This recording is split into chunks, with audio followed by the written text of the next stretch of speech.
합니다. 히브리서 10장 19절에서 39절까지의 그 말씀 우리가 함께 나누려고 합니다. 아마 이 찬양하고도 많이 이렇게 비슷한 것 같아요. 제가 제목으로 참 많이 고민을 했는데 예수님만 바라봅니다. 이런 제목을 정하게 됐습니다. 이 히브리서가 쉽지는 않다 이런 표현들을 씁니다. 근데 오늘 그것이 조금이나마 해소될 수 있는 그런 시간 되기 바라고요. 제가 뭐 구체적으로 세세히 할 수는 없지만 전체적으로 좀 이렇게 맥을 잡을 수 있는 그런 시간이 될 거는 같습니다. 저와 여러분이 이런 생각을 한번 해보자고요. 예수님이란 분은 도대체 누구에게 필요하신 분일까? 예수님이 누구에게 필요하지? 그랬을 때 우리가 흔히 대답할 수 있는 그런 답이 누구에게나 어느 누구에게나 필요합니다. 우리 이렇게 대답할 수 있을 것 같아요. 예수님 모두에게 필요한 거 아닙니까? 그분은 모두에게 꼭 있어야 할 분입니다. 그렇게 우리가 대답할 수 있을 것 같아요. 동의하시죠? 저도 동의합니다. 제가 여러분들이 그 기도 제가 몇 번을 말씀드렸던 것 같은데 여러분들이 기도로 저를 도왔던 게 있습니다. 88세 되신 어르신 기억나십니까? 88세 된 어르신에 대한 제가 기도 부탁을 받았었는데 그분은 예수님을 영접할 수 있도록 그리고 약간의 치매 초기 증상이 조금 있고 그분이 이제 요양원에 들어가야 될 그런 상황에 있는데 제가 그런 부탁을 받고 참 같이 많이 기도하고 여러분들도 기도해 주셨어요. 그래서 그분을 찾아가서 직접 대화를 나누고 예수님을 정말로 영접을 했습니다. 물론 제가 어떤 질문을 하고 거기에 대한 아멘, 네 그렇습니다 대답은 했지만 그 전에 따님, 7남매 중에 한 분만 믿는 따님이 이미 같이 어머니 곁에 좀 있으면서 예수님에 관한 이야기를 계속해서 들려주셨더라고요. 그리고 거기에 대해서 어느가 때가 되어 목사님 오셔서 한번 예수님을 영접하실 수 있는지 이분이 그거를 이렇게 인도해달라고 부탁을 하신 거거든요. 그래서 잘 대답하시고 기도해드리고 그리고 왔고 또 한 번 어떤 생각이 들었냐면 그렇다면 이분은 예수님을 영접했고 그렇다면 우리가 침례를 좀 주어서 정말로 공동체나 많은 증인들 앞에서 그걸 고백하도록 해야겠다라는 생각이 들었어요. 근데 여러분들 88세 되신 분을 제가 침례를 준다니 좀 겁이 나시잖아요. 물에다 이렇게 다 담고 이렇게 하는 것이 우리가 지난달에도 했지만 어렵잖아요. 그래서 제가 약식으로 세례를 드려야겠다라는 생각이 들어서 찾아갔습니다. 다시 한번 연락드리고 찾아가서 문답을 하고 거기에 대한 대답을 듣고 그다음에 세례로 축복하고 그런 일을 했고 그다음에 침례 증서를 만들어서 이렇게 갖다 드렸어요. 그리고 갖다 드리고 나서 하루 이틀 뒤에 요양원에 들어가셨습니다. 요양원에 들어가시면 제가 만날 수 없을 것 같아서 침례 증서 또 드린다는 핑계로 더 한번 보고 싶더라고요. 그래서 그런 귀한 일이 있었습니다. 그래서 저는 그 집을 위해서 기도하면서 이 어머니 때문에 나머지 7남매, 그러니까 6남매죠. 한 분은 믿으니까 6남매도 주님 앞으로 돌아오면 좋겠다. 그게 바로 하나밖에 없는 믿는 그 따님이 기도하는 기도 제목이거든요. 마음의 소원이 저도 생겼어요. 그 가정에도 당연히 예수님이 필요한 거죠. 그러니까 어느 누구에게나 사실은 그렇습니다. 근데 안타깝게도 그렇지 않은 분들도 있다라는 거예요. 어떤 분들이 그렇지 않냐면 이 예수님이 필요치 않다라고 하는 분들이에요. 거부하는 분들이에요. 우선은 첫 번째 자기의가 강한 사람. 자기의가 강한 사람은 예수님이 필요치 않다라고 말합니다. 그리고 또 있습니다. 악한 양심을 가진 사람. 악한 양심을 가진 사람도 예수님이 필요치 않다라는 겁니다. 그리고 또 하나가 육신의 정욕이 가득한 자. 이런 분들은 다 거부해요. 그리고 필요치 않다라고 그렇게 말합니다. 그리고 오늘 또 이 히브리서에서 누구에게 예수님이 꼭 있어야 하는지 말씀해 주고 있다라는 겁니다. 바로 이 어렵다는 히브리서를 정리하는 차원에서 받아들일 수 있으시기를 바랍니다. 어떤 사람들이 예수님이 꼭 곁에 있어야 되냐면 놀랍게도 크리스천들이라는 거예요. 크리스천들. 우리 그리스도인들에게 꼭 예수님이 계셔야 한다라는 겁니다. 두 가지 정도로 이야기를 하고 있습니다. 첫 번째는 누구냐면 유대인으로 다시 되돌아가려는 사람들. 그러니까 그 당시에 크리스천들은 두 종류였죠. 이방인이면서 예수님을 믿게 되는 사람들과 그다음에 개종이라고 표현하는 유대인들이 예수님을 믿게 되는 그런 경우가 있었거든요. 근데 그 중에서 어떤 사람들이 유대인으로 다시 되돌아가려고 한다라는 겁니다. 그래서 히브리서의 내용을 보면 첫 번째부터 이렇게 시작하죠. 옛날에 하나님께서 선지자를 통해서 여러 부분, 여러 모양으로 말씀하셨지만 이제 마지막 때에는 그분의 아들을 통해서 이제 말씀하신다. 이렇게 이야기를 해요. 그러니까 약간의 비교가 계속 이루어집니다. 조금 뒤에 더 자세하게 설명을 하겠지만 그런 것들 11장에 가면 믿음장이라고 그렇게 부르거든요. 그러면 아브라함부터 모세에 이어서 쭉쭉 다 믿음으로 이 사람들은 살았다라는 것을 계속해서 설명해 주고 있어요. 그렇다면 결국은 유대인들이 잘 알고 있는 지식, 신앙관 이거를 조금 초점을 해서 자꾸 말해주고 있거든요. 그렇기 때문에 그것을 우리가 유대인들을 향해서 그리고 유대인화 되어가는 유대인으로 다시 돌아가는 이런 사람들을 향해서 말씀을 전해주고 있다라고 우리가 어느 정도 우리가 알 수 있습니다. 또 오늘 본문에서 그것을 지레짐작할 수 있는 내용이 있습니다. 자, 오늘 본문 26절에서 29절 한번 보도록 하겠습니다. 10장 26절에서 29절. 혹시 성경을 펼치신 분은 같이 한번 읽어보면 좋을 것 같습니다. 자, 읽어보겠습니다. 우리가 진리를 아는 지식을 받은 후 짐짓 죄를 범한 즉 다시 속지 않은 제사가 없고 오직 무서운 마음으로 심판을 기다리는 것과 대적하는 자를 태울 맹렬한 불만 있으리라. 모세의 법을 폐한 자도 두세 증인으로 말미암아 불쌍히 여김을 받지 못하고 죽었거든. 하물며 하나님의 아들을 짓밟고 자기를 거룩하게 한 언약의 피를 부정한 것으로 여기고 은혜의 성령을 욕되게 하는 자가 당연히 받을 형벌은 얼마나 더 무겁겠느냐. 너희는 생각하라. 자, 이 내용을 보면 뭔가 이렇게 좀 두렵고 무서운 거죠. 뭐 심판, 형벌 이런 얘기를 하면서 죄를 짓는 거, 예수님의 이런 아들을 짓밟는 거 이런 표현을 쓰고 있잖아요. 그러니까 다시금 주님을 거부하고 버리는 일이 생긴다는 거예요. 그리고 다시금 유대인으로 되어가는. 그래서 이것을 과연 오늘 우리에게는 어떻게 적용될 수 있을까 고민해 보면 다른 거 없습니다. 우리는 세상으로 돌아가려는 그 부분을 생각하면 되는 거예요. 우리는 세상에서 구별되어서 주님 구별하셔서 하나님 나라 안에 들어와 살게 하셨는데 다시금 유대인이 크리스천 돼서 다시금 유대인으로 돌아가는 것처럼 우리도 세상에서 구별해서 우리를 부르셨는데 다시금 세상으로 돌아갈 수 있다라는 것을 우리가 염두에 두고 생각하면 됩니다. 왜 유대인들이 돌아가려고 하는지에 대해서 설명을 하는 것을 여러 가지 말씀으로 되새겨주고 있습니다. 그래서 히브리서를 우리가 보면서 가장 중요한 게 뭐냐면 우월입니다. 우월하신 예수 그리스도에 대해서 줄기차게 설명하고 있어요. 예수님은 정말 뛰어나다, 우월하시다. 그것을 설명합니다. 그래서 1, 2장부터 시작하는 게 뭐냐면 천사보다 더 우월하시다. 내가 천사한테 언제 너는 내 아들이라 내가 오늘 너를 낳았다 이렇게 말한 적 있느냐라고 표현을 해요. 그리고 나는 그에게 아버지가 되고 그는 내게 아들이 되리라. 이런 말씀들, 구약의 말씀들을 굉장히 많이 인용을 해서 설명을 해주고 있다라는 겁니다. 그럼 왜 천사보다 우월하다라고 표현을 했을까? 이 당시에 유대인들은 천사를 통해서 율법을 받았다라고 인식하고 있었다고 합니다. 그러니까 천사가 굉장히 뛰어난 존재로, 근데 그 존재보다 더 뛰어나신 분이 예수 그리스도라고 설명을 하는 거죠. 그래서 다만 천사는 믿는 자들을 섬기는 영일 뿐이다. 이렇게 매듭을 짓고 있습니다. 그리고 좀 더 뒤로 가서 3, 4장에 가면 이제 모세라는 사람이 나오는데 이 모세보다 더 우월하다라는 거죠. 그래서 이런 표현을 합니다. 모세는 하나님의 온 집에서 종으로서 신실하였지만 그리스도는 하나님의 집을 맡은 아들이다. 그러니까 유대인들이 얼마나 모세를 높게 평가했겠습니까? 하나님과 마치 대화를 한 것처럼 알고 있고 그런데 그분은 종이지만 이분은 하나의 집을 맡은 아들이다라는 거죠. 그런 것들을 가지고 계속해서 우월하시다라고 표현을 하고 있고요. 그 다음에 이어지는 게 5장부터 7장까지는 멜기세덱.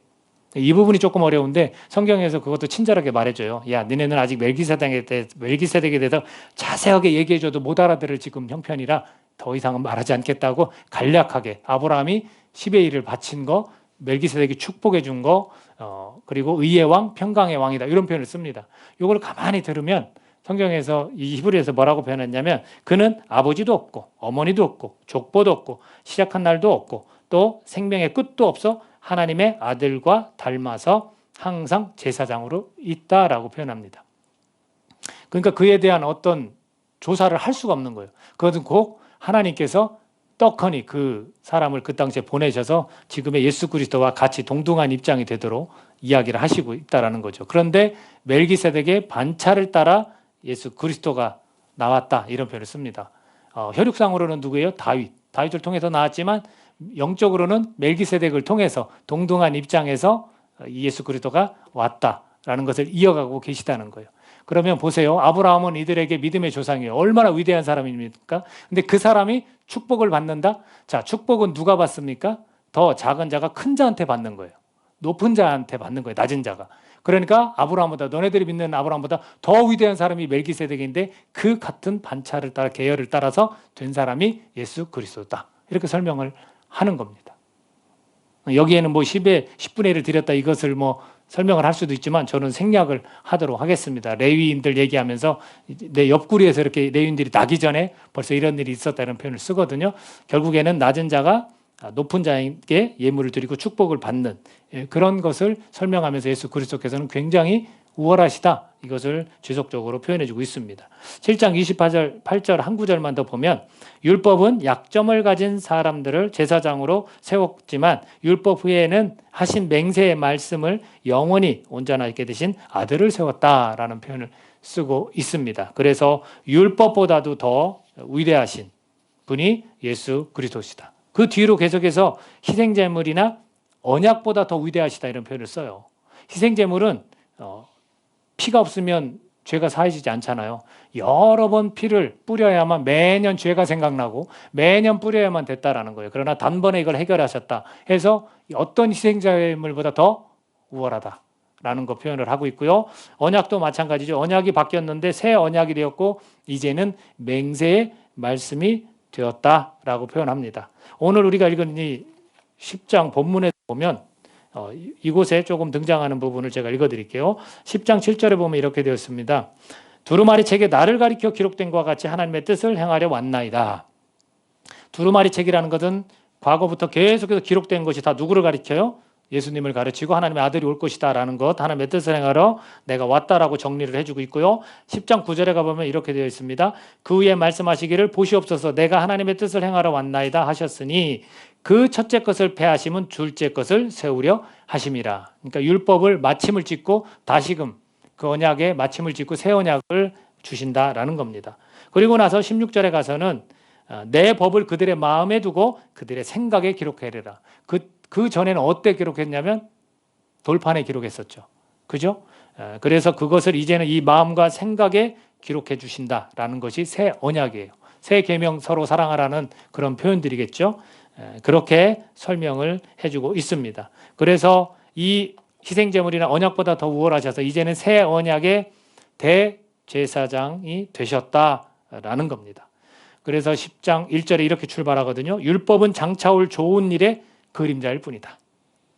이제는 좋은 일이 시작된 거예요. 그분이 누구라고? 예수 그리스도고 그분은 대제사장이고 단번에 제사를 드렸다라는 거예요. 자, 이것들을 계속해서 이 10장 전까지 계속해서 이어서 이런 표현들을 하면서 10장에서 이렇게 정리를 해주고 있습니다. 그렇게 위대하시고 그렇게 뛰어나신 분인데 왜 다시금 되돌아가려고 하느냐라는 거예요. 그들이 다시금 유대인으로 되돌아가고 싶은 거예요. 그들이 다시금 세상으로 가려고 하는 겁니다. 이런 위대하신 예수 그리스도를 하나님의 언약에 의해서 보내주셨는데 너희를 구원해 주시는데 왜 다시금 되돌아가려고 하는 거냐라고 우리에게 말씀해 주고 있습니다. 성경은 계속해서 우리 크리스천들에게 말씀하고 있습니다. 미혹을 받지 말라고요. 우리가 믿는 중에도 미혹을 계속 받을 수 있거든요. 또 잘못된 인도를 받거나 어리석게 당하지 말라고 당부하고 있습니다. 내가 믿고 있지만 나도 미혹될 수 있다라는 겁니다. 우리 세대가 들어야 할 경고가 아니겠습니까? 그 당시에 유대인이었다가 크리스천이 되었지만 다시금 유대인으로 되돌아가려는 사람들뿐만 아니라 오늘 세상에 있다가 구별되어서 하나님 나라에 들어와서 살아가는 자들도 다시금 세상으로 자꾸 돌아가려고 하는 그런 유혹에서 우리가 들어야 할 그런 경고라는 거죠. 그래서 속기 쉬운 위험 요소들이 우리 주변에 많이 도사리고 있습니다. 제가 간단하게 좀 설명을 하고 싶은 게 하나가 있어요. 60년 전에 마틴 로이드 존스라는 목사의 설교에서 제가 큰 통찰을 얻었습니다. 그게 뭐냐면 너무나도 놀랬던 것은 그 당시의 상황을 설명한 것이 오늘에도 똑같더라고요. 그래서 제가 놀랐어요. 그분의 통찰이 곧 저의 통찰이 되는 것 같더라고요. 그래서 그것을 조금만 여러분들에게 좀 설명을 하고 싶습니다. 그게 속임수의 5가지 형태를 전해주고 있습니다. 첫 번째는 뭐냐면 사람들이 성경을 2000년도 더 된 책이다라고 해서 우리가 지식이 이렇게 진보했는데 우리에게 말해줄 것이 더 이상 없다라는 거예요. 사람들이. 그렇게 주장한다는 거죠. 오래된 책이 아직까지 우리에게 말해줄 것이 있겠습니까? 라는 거예요. 그러면서 이렇게 표현합니다. 마귀의 공격 가운데 하나는 성경을 읽지 못하게 하는 것입니다. 사람들이 이런 이유 때문에 성경을 안 읽는다는 거예요. 더 이상 나에게 줄 것이 없다. 우리의 지식들은 굉장히 발전했다. 그래서 심리학적인 거나 여러 가지 이렇게 뛰어난 우리 지식들로 해결될 수 있는 것이 굉장히 많다라고 표현을 하고 있습니다. 근데 여러분 보십시오. 그 당시에 있었던 간음이나 우상숭배나 탐욕이나 모욕하는 일이나 이생의 자랑이나 육신의 정욕이 오늘날에도 없습니까? 아니죠. 있는 거죠. 그래서 계속해서 성경은 과거의 책이 아닌 현재의 책이 되는 거다라고 말해주고 있습니다. 두 번째가 뭐냐면 도덕 사상이 변했다고 말하는 거래요. 보세요. 아버지 세대가 다르고 우리 세대가 다르다는 거예요. 생각이. 그리고 100년 전의 사람들과 지금 현재의 사람들의 생각이 다르다는 거죠. 그래서 성경 시대의 사람들의 생각과도 우리는 다르다라는 거예요. 그래서 도덕은 자꾸 상대적으로 변해가는 거예요. 그래서 변치 않는 원칙이나 진리는 없다라고 말한다고 합니다. 예를 들면 이런 거죠. 세상은 음행이 항상 나쁜 것이 아니라고 말하고 있습니다. 그리고 동성애도 더 이상 잘못된 것이 아니라고 말하고 있다는 거예요. 60년 전에 그런 상황을 설명한 거예요. 그 설교에서. 또 가족에게 사랑을 보여주고 가족을 위험에서 보호하고 지키기를 원한다면 거짓말이 어떤 상황에서는 옳을 수도 있다라는 것. 그래서 모든 것이 상대적으로 바뀌는 것. 이것을 말해주고 있습니다. 그래서 도덕과 의와 진리에 대한 변하지 않는 기준이 없다는 것이 그 현대의 가르침이다라고 그렇게 말하더라고요. 세 번째가 뭐냐면 그분에 의하면 가장 심각한 거래요. 그게 뭐냐면 신앙 없이도 도덕적일 수 있다라고 배우는 거예요. 신앙은 더 이상 필요 없다. 즉 교리와 신앙 없이 윤리와 도덕을 가지면 된다라는 거예요. 흔한 말로 우리로 따지면 성실하고 착하고 나쁜 짓 안 하고 살면 된다라는 거예요. 교리 없이 신앙 없이도. 사람들은 기독교의 전체적인 기본을 흘려버리면서도 기독교가 가르치는 좋은 것들은 붙잡을 수 있다고 맹신한다는 거예요. 그게 우리를 속이는 거라는 거죠. 그리고 속임수의 네 번째 형태는 뭐냐면 죽음이 끝이면서 그 너머에는 아무것도 없다라는 거. 오늘도 똑같이 얘기하고 있죠. 그거라는 거예요. 그리고 마지막 다섯 번째가 하나님이 있다면 저는 이게 가장 심각하더라고요. 제가 볼 땐 저는 이게 오늘날 가장 심각해요. 하나님이 있다면 하나님은 전적으로 사랑이라고 말하는 것이다. 맞는 얘기 같죠? 보세요. 하나님은 전적으로 사랑이시므로 도덕적 기준도 없고 심판도 없고 형벌도 없고 지옥도 없다는 거라는 거죠. 물론 이런 주장들은 어리석기 짝이 없는데 왜냐하면 하나님은 의로우신 재판장이시며 마지막 때 온 세상을 심판하실 것이기 때문입니다. 그러나 사람들은 그렇게 받아들이지 않고 하나님은 무조건 사랑이시다라는 거죠. 어떤 사람들은 영원히 지옥 형벌을 받을 것입니다. 사람들도 이렇게 말합니다. 사람들은 하나님은 사랑이시기 때문에 그렇게 될 수 없어. 그건 사실이 아니야. 그러나 사람들은 자기 말을 뒷받침하는 증거를 찾지 못한다는 거죠. 다시 말하지만 이것은 순전히 속임수라는 것. 사람들은 마귀에게 속고 있습니다. 라고 전해줬어요. 저는 이것이 굉장히 위험해요. 오늘 본문에서도 사실은 오늘 이 히브리서 본문 중에서도 여러 번 이야기를 하잖아요. 형벌, 심판. 뭐라고 이야기합니까? 한 번 죽는 것은 사람에게 정해진 것이요. 그 위에는 심판이 있다라고 분명히 이야기해요. 근데도 하나님은 사랑이시라는 걸로 다 포장해서 그런 건 없다라고 주장한다는 거죠. 이런 것이 속임수의 그런 형태라는 겁니다. 우리의 모든 죄를 해결하신 그 예수님, 그 대제사장이신 예수 그리스도를 놓치면 안 된다라는 겁니다.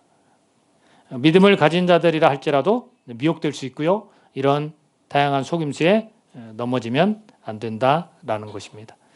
믿는 자들에게 예수 그리스도가 언제나 필요하다라는 것을 보여줍니다. 예수님을 우리가 언제나 바라봐야 한다는 거고 우리가 예수님을 깊이 생각해야 된다라는 겁니다. 세상으로 돌아가려 하는 자들, 나도 모르게 그 미혹되고 있는 그런 것에서 우리가 넘어지지 않으려면 예수님을 끝까지 바라봐야 한다라는 겁니다. 두 번째는 어떤 대상들이냐면 믿음 때문에 고난을 겪고 있는 그리스도인들에게 예수님이 꼭 있어야 한다고, 예수님을 꼭 바라봐야 한다고 말씀하고 있습니다. 그 당시나 오늘날이나 비슷한 상황일 수도 있고 그 당시에는 사실은 조금 더 힘든 상황에 놓여 있습니다. 우리가 읽은 본문 한번 같이 읽어보겠습니다. 32절에서 34절.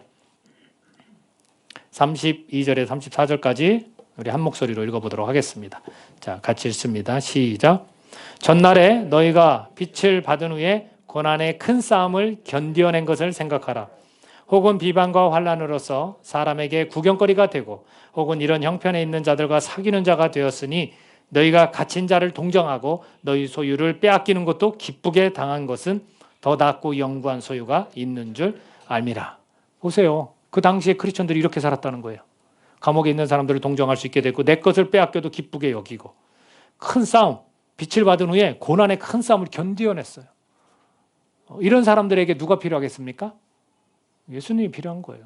오늘 살아가면서 우리가 힘들고 어려운 일, 우리 김경일 집사님 그런 표현을 쓰셨잖아요. 힘들고 어려운 일들을 겪는 것 같습니다. 인생을 살다 보면. 잘 믿었고 어렸을 때부터 교회라는 울타리 안에 있었지만 왜 나에게 이런 일이? 누구나 고난과 힘들고 어려운 경험들을 할 수 있게 되는데 그때마다 필요한 분이 누굽니까? 예수 그리스도시죠. 우리 집사님을 바라보셨잖아요. 만나 주시잖아요. 누구에게나 다 필요하는데 특히나 고난을 겪는 크리스천들에게는 예수님이 더욱더 필요한 거죠. 그분을 바라봐야 하는 거죠.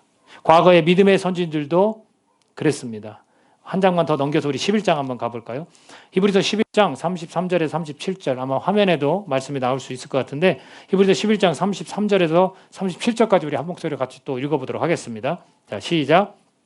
그들은 믿음으로 나라들을 이기기도 하며 의를 행하기도 하며 약속을 받기도 하며 사자들의 입을 막기도 하며 불의 세력을 멸하기도 하며 칼날을 피하기도 하며 연약한 가운데서 강하게 되기도 하며 전쟁에 용감하게 되어 이방 사람들의 지인을 물리치기도 하며 여자들은 자기의 죽은 자들을 부활로 받아들이기도 하며 또 어떤 이들은 더 좋은 부활을 얻고자 하여 심한 고문을 받되 구차히 풀려나기를 원하지 아니하였으며 또 어떤 이들은 조롱과 채찍질 뿐 아니라 결박과 옥에 갇히는 시련도 받았으며 돌로 치는 것과 톱으로 켜는 것과 시험과 칼로 죽임을 당하고 양과 염소의 가죽을 입고 유리하며 궁핍과 환난과 학대를 받았으니. 그 다음 구절 가로쳤지만 이런 표현을 써요. 이런 사람은 세상이 감당하지 못하느니라. 아멘. 믿음으로 사는 사람들은 세상을 감당하지 못하는 거예요. 근데 이 사람들이 이렇게 우리 믿음의 선진들이 믿음으로 살 수 있었던 것은 예수님만 바라보는, 그래서 믿음으로 승리하게 되었다라는 거죠. 이게 저와 여러분에게도 누가 필요한 거예요? 예수님이 반드시 필요한 거예요. 저 세상에서 유리하고 방황하는 저 영혼들에게도 예수님이 필요하지만 내가 잘 믿고 있다고 열심히 신앙생활하고 있다고 교리를 잘 지키고 있다고 하는 우리에게도 예수님만 필요하다라는 거예요. 그분만 우리가 바라볼 수 있어야 한다라는 겁니다. 저와 여러분이 좀 그렇게 내 상황이 좋든 나쁘든 어떤 상황에 놓여 있든 이 땅에서 살아가면서 우리가 꼭 해야 될 일이 있다면 나는 예수님만 바라봅니다. 저는 그 속에 답이 있다고 믿는 사람입니다. 저와 여러분이 그렇게 되시기를 예수님의 이름으로 축복합니다. 그런 믿음의 사람들, 마지막으로 이렇게 권합니다. 그런 믿음을 지켜가기 위해서 다음과 같은 생활을 해야 될 것을 말씀해 주는 부분이 있습니다. 자, 그게 우리 읽은 이 본문 중에 몇 가지가 나오는데 네 가지만 간단하게 말씀드리면 우선 22절 같이 한번 읽어볼게요. 22절 같이 읽습니다. 자, 시작. 우리가 마음의 뿌림을 받아 악한 양심으로부터 벗어나고 몸은 맑은 물로 씻음을 받았으니 참마음과 온전한 믿음으로 하나님께 나아가자. 참마음과 온전한 믿음으로 하나님께 나아가야 된다는 거예요. 우리가 깨끗함을 받은 거죠. 양심에서, 악한 양심에서도 벗어났고, 우리도 죄의 종로를 타던 사람이었기 때문에 악한 양심에서 벗어났고, 이 육체도 아주 우리가 침례의 물에 완전히 장사된 것처럼 맑은 물로 씻음을 우리가 받았으니 참마음과 온전한 믿음으로 하나님께 나아가자. 정직한 영을 가지고 우리가 하나님 앞에 나아가는 것. 이것이 우리가 믿음을 지켜가기 위해서 해야 될 일이라는 거죠. 두 번째가 뭐냐면 23절입니다. 23절 같이 읽습니다. 시작. 또 약속하신 이는 믿으시니 우리가 믿는 도리의 소망을 움직이지 말며 굳게 잡고 라고 되어 있습니다. 소망을 움직이지 말며 굳게 잡아야 되는 거예요. 신실하신 주님께서 우리에게 허락하신 그 믿는 도리의 소망, 어떤 소망입니까? 우리가 소망을 이루면 힘든 거예요, 삶에서. 우리의 소망은 본향으로 가서 영원한 나라에서 이 육체의 부활을 경험하며 주님과 영광을 누리는 거예요. 그런 소망을 우리가 움직이지 말며 굳게 잡아야 우리가 믿음을 지켜갈 수 있다라는 겁니다. 세 번째는 뭐냐면 24절입니다. 24절 같이 읽습니다. 시작. 서로 돌아보아 사랑과 선행을 격려하며. 서로 돌아보아 사랑과 선행을 격려하자는 거예요. 서로예요, 서로. 우리가 자칫 잘못하면 그냥 사랑과 선행을 격려하자 이렇게 하는데 성경에서 항상 서로가 많이 나와요. 이 공동체성, 한 몸. 이게 굉장히 중요한 거예요. 서로 해야 돼요. 우리 사랑과 선행을 격려해 줘야 되는 거예요. 우리는 연약한 존재라고 우리가 찬양으로도 고백했지만 서로 의지하고 짐을 나눠질 수 있어야 되는 거예요. 그래서 격려가 필요합니다. 그 사람이 나쁜 짓을 하는데 격려가 필요한 게 아니라 그 사람에겐 충고와 조언이 필요하지만 정말 주님의 나라를 감당하려고 힘들고 어려운 삶을 살아가는 사람에게는 격려가 필요한 거예요. 서로 그렇게 해야만 우리가 믿음을 잘 지켜갈 수 있다라고 말씀해주고 있습니다. 그래서 25절에 가서 더욱 힘써서 이것을 행해라 라고 말해주고 있습니다. 모이기를 패하는 어떤 사람들의 습관과 같이 하지 말고 오직 권하여 그날이 가까움을 보고 더욱 그리하자. 더욱 힘써서 이것들을 행하라는 거죠. 저는 영적인 모임이 왕성해질 수 있기를 간절히 바랍니다. 영적인 모임이 자꾸 생겨야 돼요. 코로나 괜찮아요. 소그룹으로 조금이라도 마스크 쓰고도 대화는 할 수 있잖아요. 그런 것처럼 자꾸 영적인 모임을 통해서 이렇게 서로 사랑과 선행을 격려하고 소망을 움직이지 말고 굳게 잡자고 말하고 하나님 앞에 우리 담대함으로 나아가자. 성소 시장을 완전히 찢어버렸어요. 지성소엔 나갈 수가 없었는데 예수님이 십자가에 돌아가셨을 때 공관복음 세 곳에서 다 언급한 게 뭐냐면 휘장이 쫙 하고 반으로 갈라졌다. 우린 이제 들어갈 수 있게 된 것입니다. 그 당시에 대제사장만 들어갔었는데 이제는 우리가 직접 주님 존전 앞으로 나아갈 수 있는 거니까 담대함으로 하나님께 나아가자라는 거예요. 언제나 온전한 그런 믿음으로 또 참마음으로 하나님께 나아갈 수 있어야 되는 거죠. 그리고 마지막으로 우리가 믿음을 지켜가기 위해서 다음과 같은 생활을 하라고 보내주는 것이 36절입니다. 같이 한번 읽겠습니다. 36절 시작. 너희에게 인내가 필요함은 너희가 하나님의 뜻을 행한 후에 약속하신 것을 받기 위함이라. 여러분 인내하십시오. 우리에게는 주님이 예비하신 상이 있어요. 칭찬이 있습니다. 지금 아까 읽은 32절에서 34절, 35절까지 다 나와요. 상에 대해서. 큰 상을 얻게 될 것이다. 영구한 소유가 있는 줄 알미라. 라는 것. 그러니까 우리가 어떻게 해야 돼요? 인내해야 되는 거예요. 우리가 예수님을 바라보면서 믿음을 잃지 않으려고 우리가 끝까지 견디고 인내해야 된다라는 겁니다.